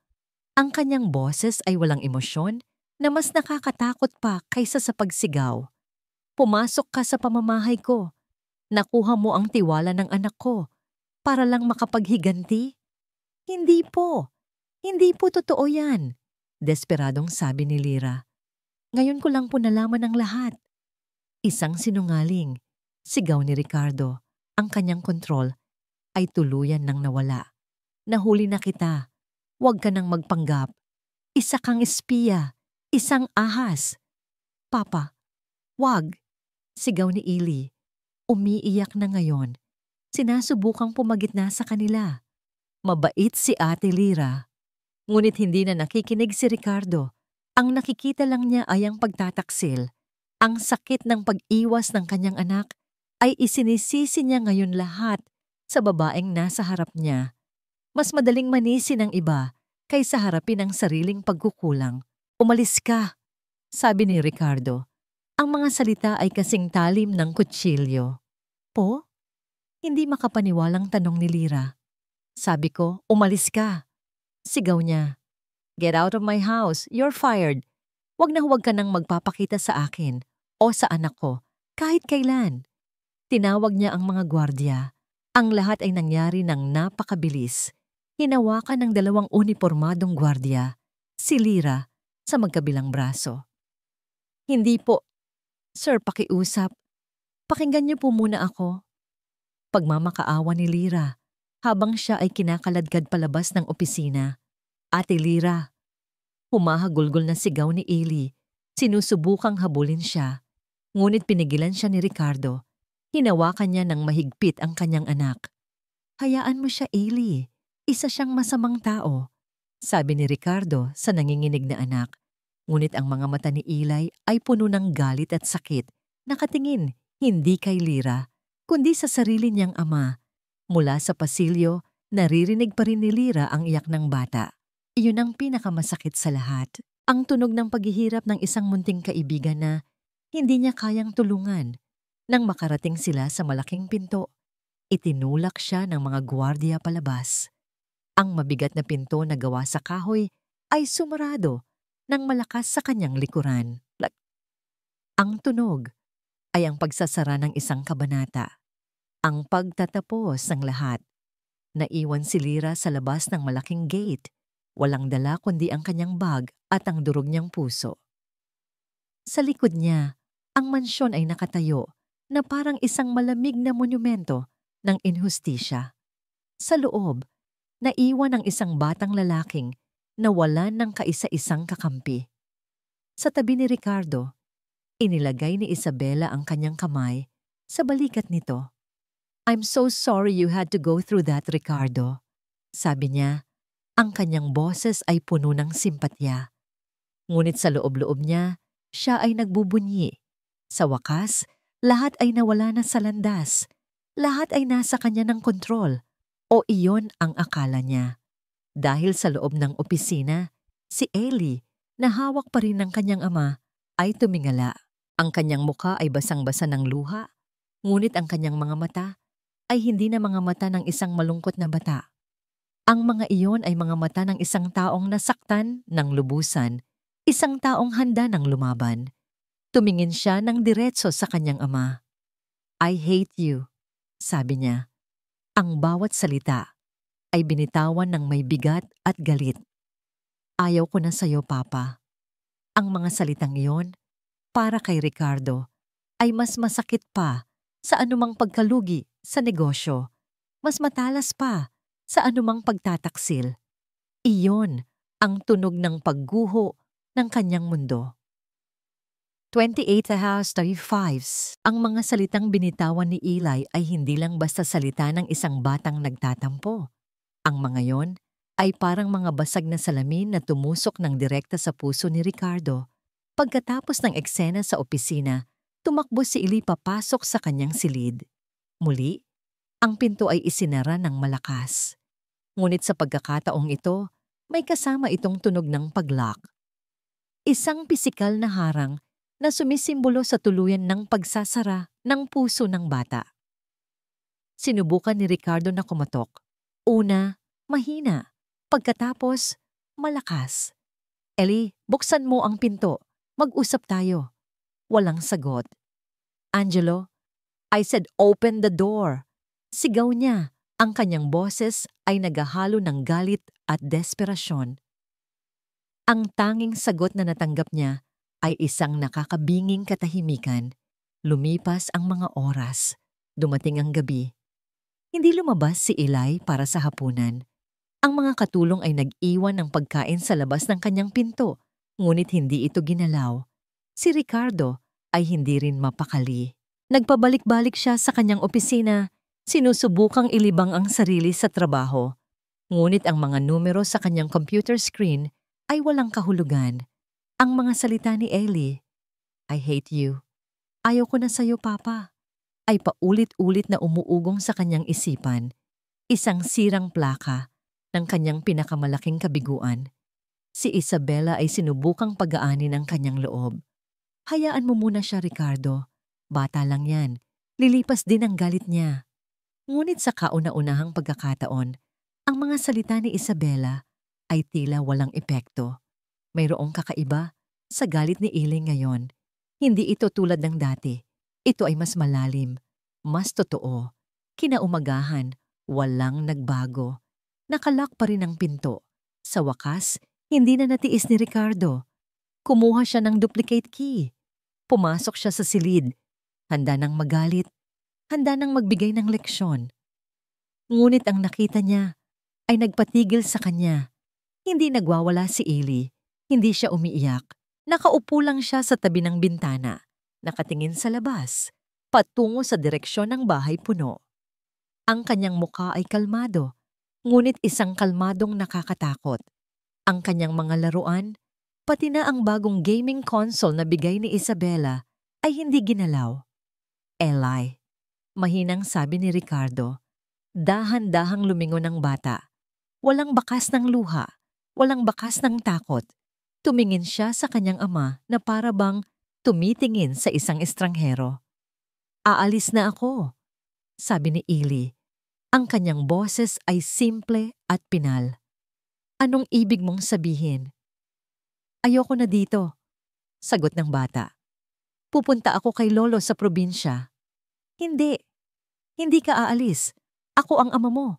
Ako ang masusunod," matigas na sabi ni Ricardo. Doon na tumayo si Ellie sa kanyang 9 gulang. Tumayo siya ng may dignidad at tapang na hindi pa kailanman nakita ni Ricardo. Humarap siya sa pinakamakapangyarihang tao na kilala niya. Hindi para magmakaawa, kundi para humarap. "Ama?" tanong ni Eli. May bahid ng pait sa kanyang boses. "Kailan, Papa? Kailan ka naging ama?" Natigilan si Ricardo. "Mula nang mamatay si Mama, kailan mo ako tinanong kung kumusta ako?" Pagpapatuloy ni Eli, ang kanyang boses ay nagsimulang manginig. Hindi dahil sa takot, kundi dahil sa pinipigilang sakit. Hindi yung, "Kumain ka na ba? O nagawa mo na ba ang homework mo?" Yung totoong, "Kumusta ka, anak? Anong nararamdaman mo?" Ang bawat salita ay isang sampal. "Alam mo ba kung ano ang paborito kong kulay? Alam mo ba kung ano ang kinatatakutan ko sa gabi? Alam mo ba na ang paborito nating laro ni Mama ay ang magbilang ng mga bituin mula sa bahay puno?" Umiling si Ricardo. Hindi makapagsalita. Hindi niya alam. "Hindi," sabi ni Eli. Isang butil ng luha ang sa wakas ay pumatak mula sa kanyang mata. "Dahil palagi kang busy. Busy sa trabaho, busy sa mga meeting, at nang sa wakas ay nagkaroon ka ng oras para sa akin, anong ginawa mo? Ipinakilala mo ako sa 5 babaeng hindi ko kilala, na para bang namimili ka lang ng bagong kotse, na para bang ang pagkawala ni Mama ay isang problema lang na kailangan ng mabilis na solusyon. Ellie, ginawa ko lang yon para sa'yo." "Para sa akin? O para sa'yo, Papa?" Putol ni Eli. Ang kanyang boses ay tumaas na. "Para hindi ka na maabala, para maging normal na ulit ang lahat para sa'yo. Ang mga akusasyon ay bumuhos na, parang isang malakas na ulan." Si Ate Lira, siya lang ang nakakita sa akin. Humahagulgol na, sabi ni Eli. Habang ikaw, nakikita mo lang ako bilang isang problema na kailangang ayusin. Siya, nakita niya si Eli. Nakita niya ang isang batang nalulungkot. Nakita niya ang isang batang nangungulila sa nanay niya. Hindi niya ako binigyan ng mamahaling laruan. Binigyan niya ako ng oras niya. Kinamusta niya ako. Nakipagkwentuhan siya sa akin. Lumakad si Eli palapit sa kanyang ama, tumingala, at tinitigan ito ng diretso sa mata.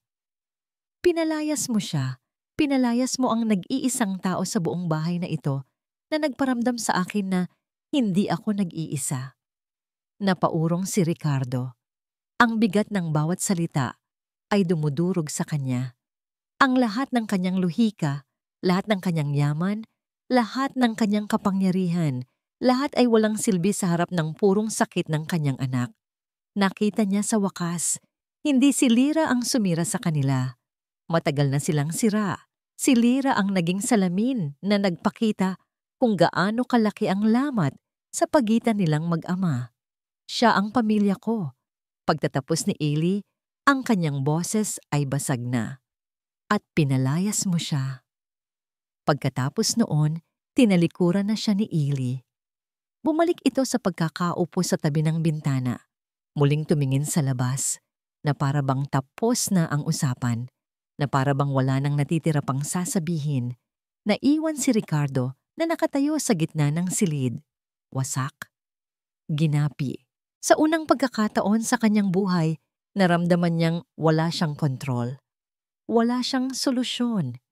Tumingin siya sa kanyang anak, na ngayon ay tila mas malayo pa kaysa sa mga bituin.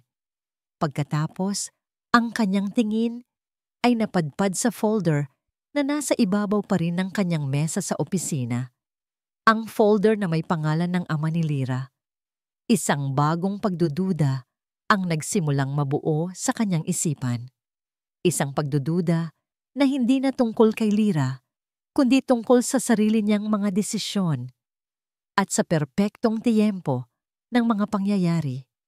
Ang mga salita ni Eli ay parang isang malakas na lindol na yumanig sa pundasyon ng mundo ni Ricardo.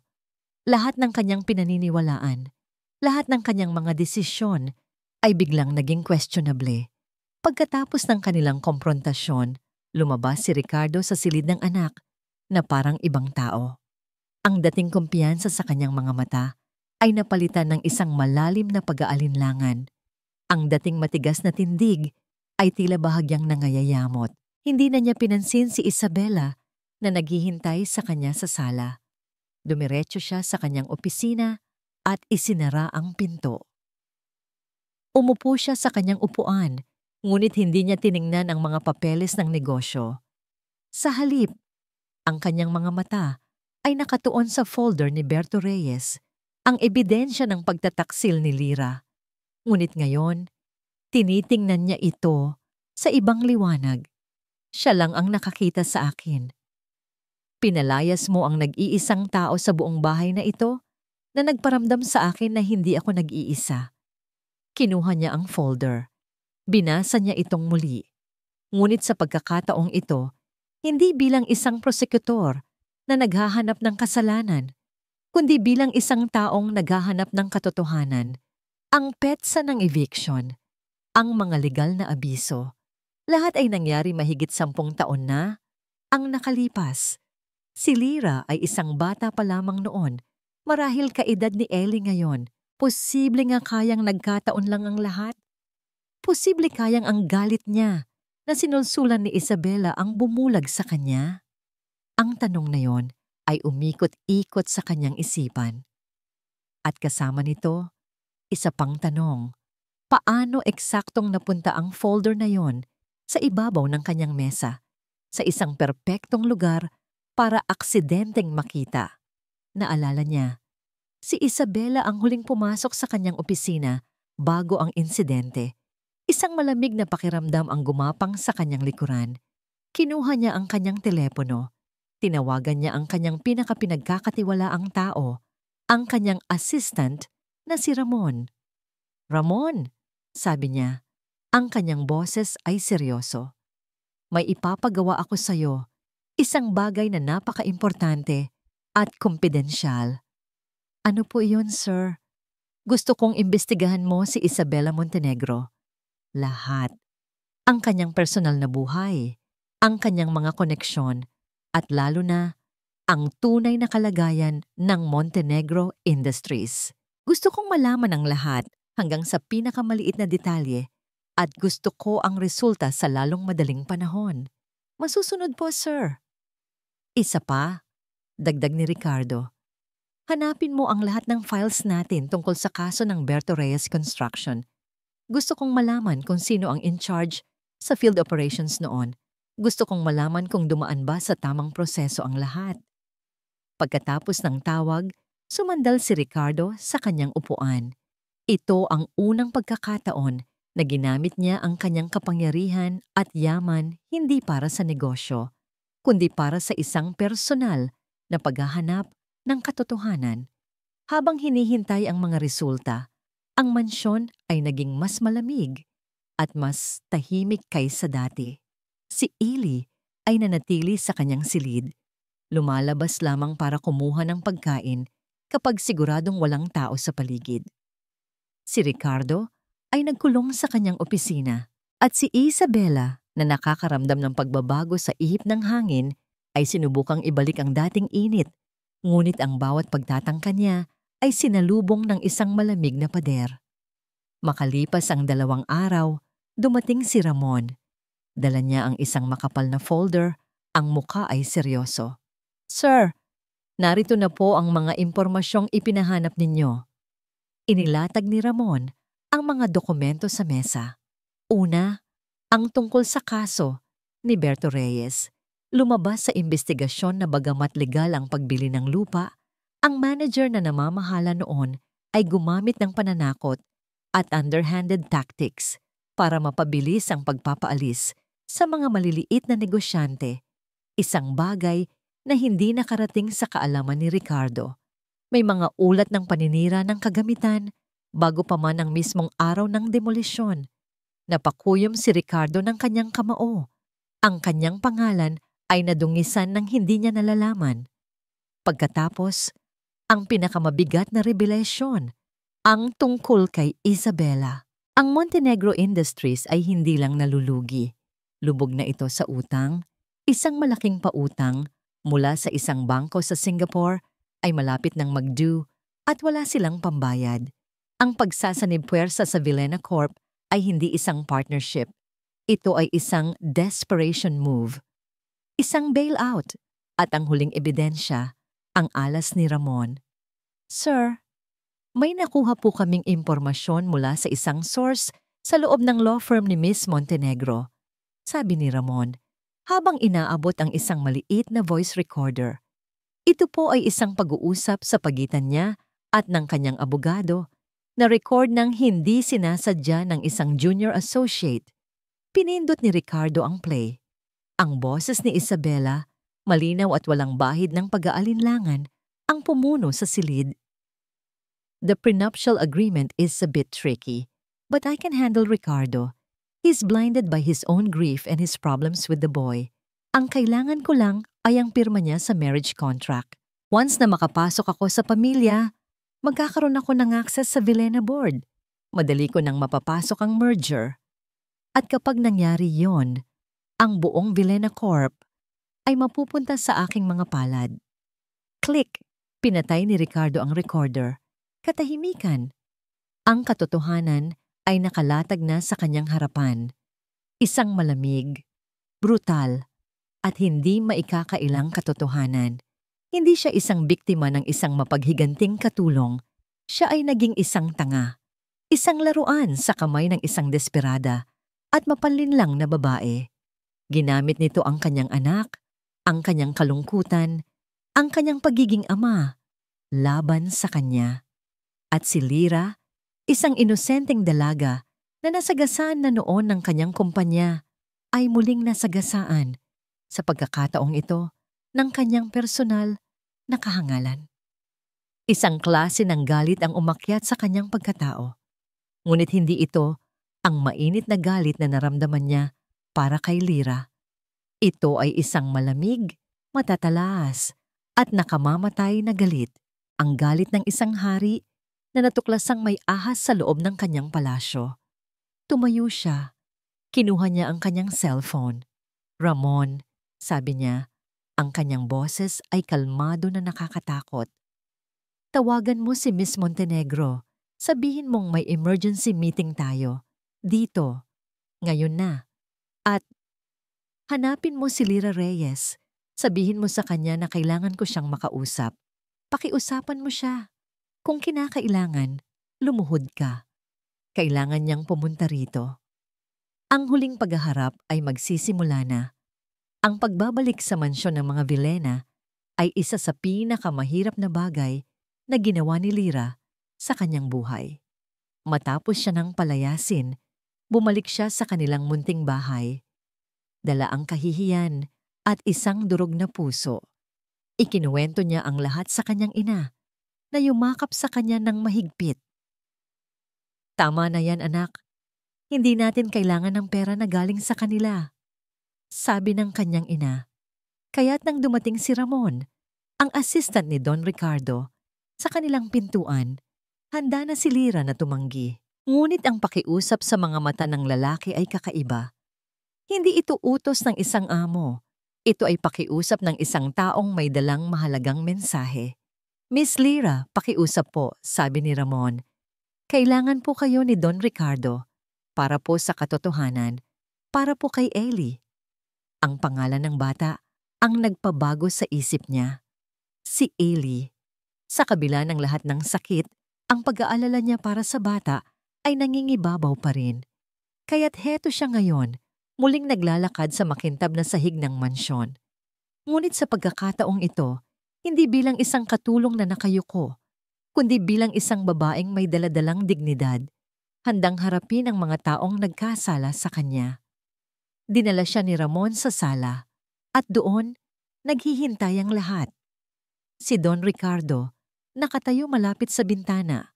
Ang kanyang mukha ay seryoso at hindi mabasa.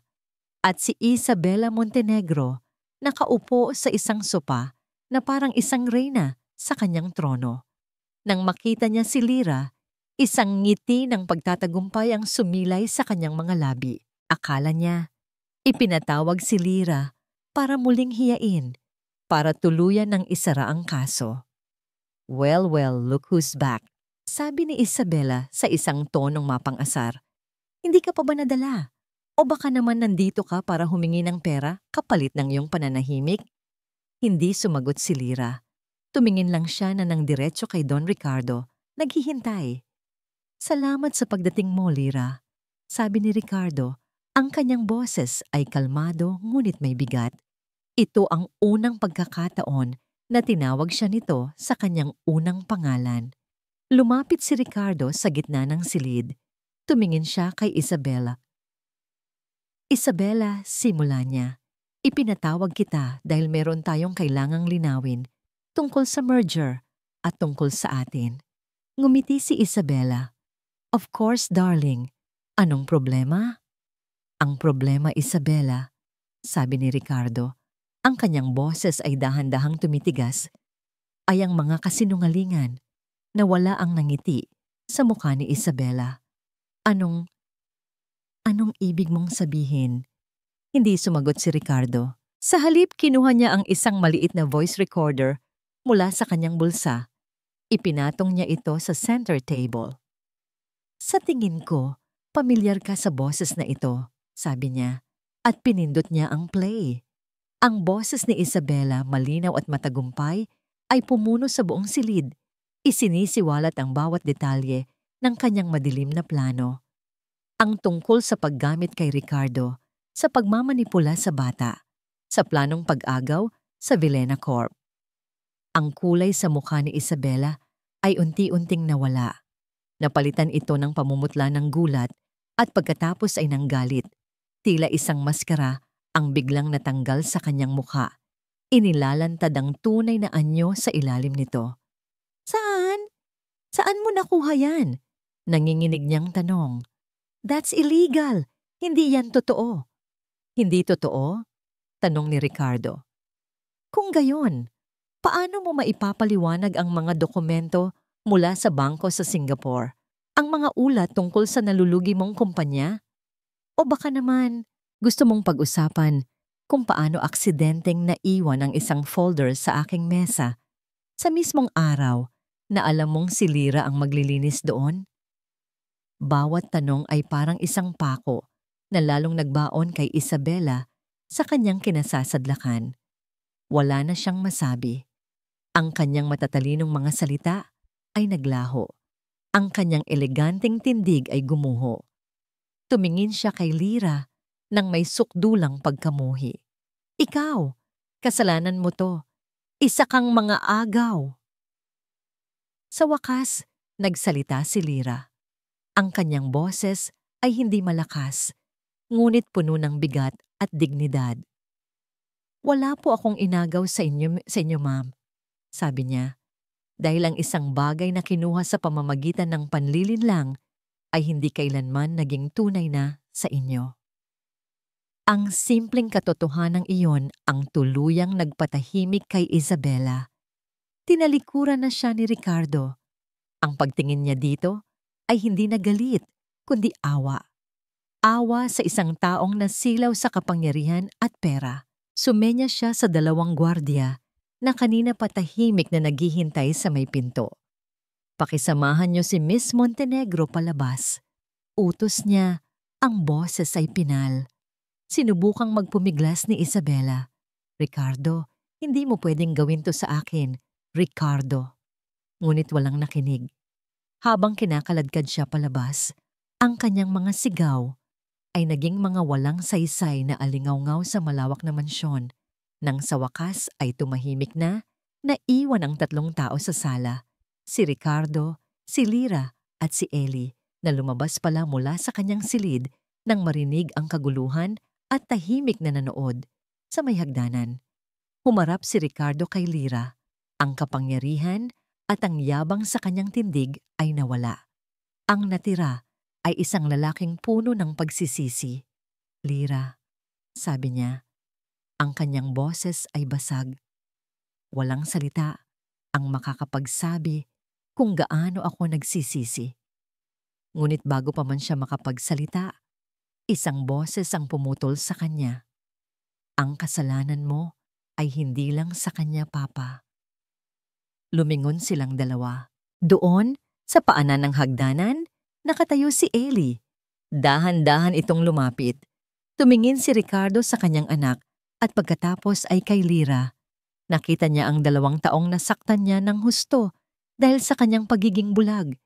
Tumingin siya muli kay Isabela na ngayon ay nasa labas na. Ang kanyang mukha ay puno ng galit at pagkatalo. Doon napagtanto ni Ricardo ang sinabi ni Eli sa kanya noon.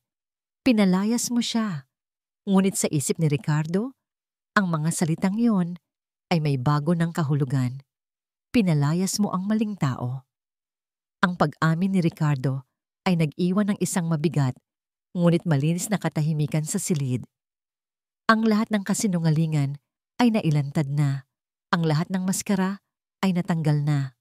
Ang natira na lamang ay ang mga wasak na piraso ng katotohanan. Si Eli ay lumapit pa hanggang sa tumayo ito sa pagitan ng kanyang ama at ni Lyra. Tumingin muna ito kay Lyra. Ang kanyang mga mata ay puno ng lungkot, ngunit may bahid na rin ng saya dahil nakita niya itong muli. Pagkatapos, tumingin ito sa kanyang ama. Humarap si Ricardo kay Lyra. Ang kanyang mga mata ay puno ng bigat ng isang pagsisising ngayon pa lang niya naramdaman ng buo. Lyra, ang kumpanya ko, ang mga pagkakamali ko ay nagdulot ng sakit sa pamilya mo noon. Sabi niya, ang bawat salita ay tila mahirap bigkasin. At dahil sa sarili kong kahangalan, nasaktan na naman kita ngayon. Walang sapat na halaga ang makakapagbayad sa lahat ng iyon. Pero gusto kong malaman mo, gagawin ko ang lahat para itama ang mga pagkakamaling iyon. Tiningnan siya ni Lyra.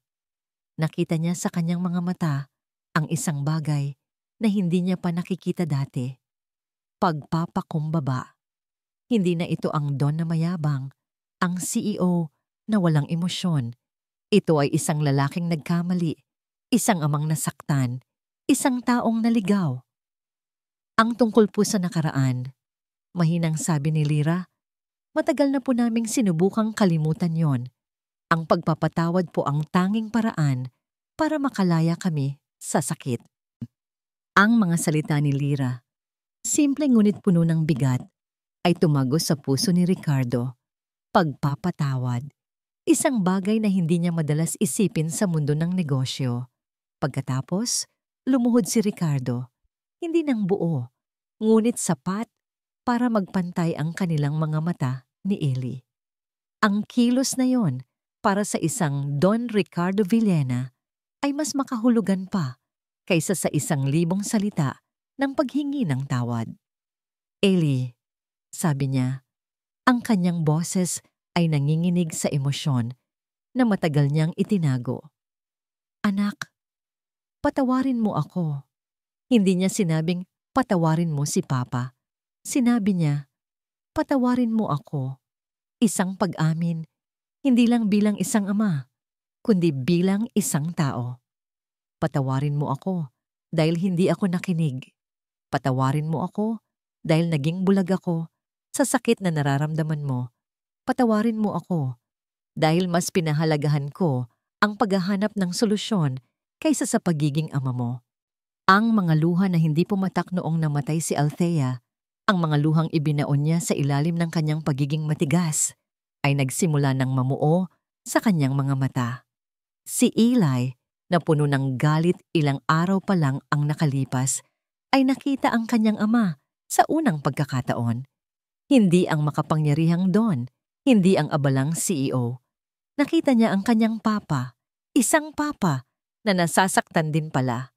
Dahan-dahan, sa 1 kilos na nagpapagaling sa lahat ng sugat, inabot ni Eli ang kanyang kamay at niyakap ang kanyang ama. Niyakap din siya ni Ricardo nang mahigpit. Ibinubuhos sa yakap na yon ang lahat ng taon ng kanilang pagkakalayo, ang lahat ng pangungulila, ang lahat ng pagsisisi.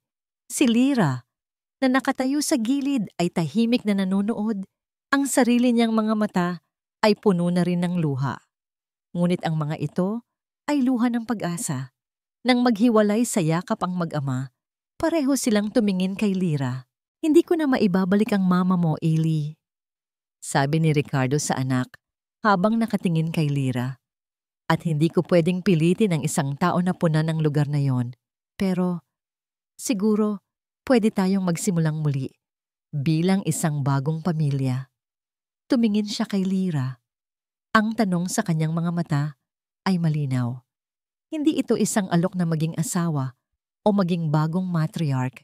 Ito ay isang paanyaya. Lyra, sabi niya, gusto kong hilingin sa iyo na manatili ka. Hindi bilang katulong, kundi bilang kaibigan, bilang parte ng pamilya namin. Kung papayag ka, kung mapapatawad mo ako. Ngumiti si Lyra, isang nangiting totoo at nagmumula sa puso. May isang kondisyon po, sabi niya. Kahit ano, mabilis na sagot ni Ricardo. Tumingin si Lyra kay Ellie, pagkatapos ay kay Ricardo. Kailangan niyo pong tulungan si Ellie na ayusin ang spaceship niya, sabi niya, sabay turo sa direksyon ng hardin. May biyahe pa po kasi kami papuntang buwan. Sa unang pagkakataon, sa loob ng mahigit 1 taon, isang tunay na tawa ang umalingaw-ngaw sa loob ng malaking sala ng mansyon ng mga Villena. Ang huling eksena ay hindi sa loob ng malamig na mansyon. Ito ay sa labas, sa ilalim ng puno ng mangga, habang ang araw ay dahan-dahang lumulubog. Ang 3 tao, si Don Ricardo, na tinanggal ang kanyang mamahaling Amerikana, si Eli, na ang mga mata ay muling nagkaroon ng kislap, at si Lyra, na ang nangiti ay nagbibigay ilaw sa buong hardin, ay magkakasamang nakaupo sa loob ng lumang bahay puno. Walang mga kontrata, walang mga business plan. May isang lumang robot na muling inaayos, may isang lumang libro ng medisina na nakabuklat, at may 3 pusong dahan-dahang naghihilom. Ang sinag ng dapit hapon ay tumatagos sa mga siwang ng mga dahon, nagbibigay ng isang mainit at ginintoang liwanag. Hindi ito ang engranding ilaw ng mga chandelier, kundi isang liwanag na mas totoo, mas dalisay. Hindi pa perpekto ang lahat. Marami pang sugat na kailangang gamutin. Marami pang tiwala na kailangang buuin muli. Ngunit sa sandaling iyon, sa loob ng munting bahay puno, sapat na yon. Ito ay isang bagong simula. At dito nagtatapos ang kwento ni na Ricardo. Ailey at Lyra. Isang kwento ng mga pusong nasugatan, nagkamali, ngunit sa huli ay natutong maghilom at muling umibig. Maraming salamat sa inyong walang sawang pagsubaybay at pakikinig sa bawat kabanata ng ating kwento. Ang pagsama ninyo sa akin sa paglalakbay na ito ay isang karangalan na hindi ko malilimutan. Habang isinusulat ko ang bawat salita, ramdam na ramdam ko ang bawat pighati, bawat takot, at bawat munting tagumpay ng ating mga bida na para bang sila ay mga tunay na taong kasama ko sa silid na ito. Nais kong iwan sa inyo ang isang munting pagninilay na ang tunay na kayamanan ay hindi nasusukat sa dami ng pera o sa taas ng posisyon, kundi sa lalim ng ating pangunawa at sa lawak ng ating pagpapatawad. Minsan, sa ating paghahanap ng mga engranding solusyon, nakakalimutan natin na ang pinakasimpleng bagay, isang mainit na yakap, isang tapat na pakikinig, isang pusong bukas, ang siyang tunay na lunas sa pinakamatinding kalungkutan. Naway ang kwento ni Ricardo at Ailey ay magsilbing paalala na hindi pa huli ang lahat para itama ang mga pagkakamali at muling buuin ang mga nasirang ugnayan. At naway ang katatagan at kabutihan ng puso ni Lyra ay magbigay sa atin ng inspirasyon na anuman ang ating pinagdaanan, ang ating halaga ay hindi nababawasan. Hanggang sa muli nating pagkikita sa susunod na kwento. Kung ang salaysay na ito ay umantig sa inyong puso, huwag po kayong mag-atubiling ibahagi ang inyong mga saloobin sa comment section. Nais ko pong marinig ang bawat isa sa inyo. Muli, mula sa kaibuturan ng aking puso, maraming salamat. Nagmamahal, hindi binasa ang sulat ko,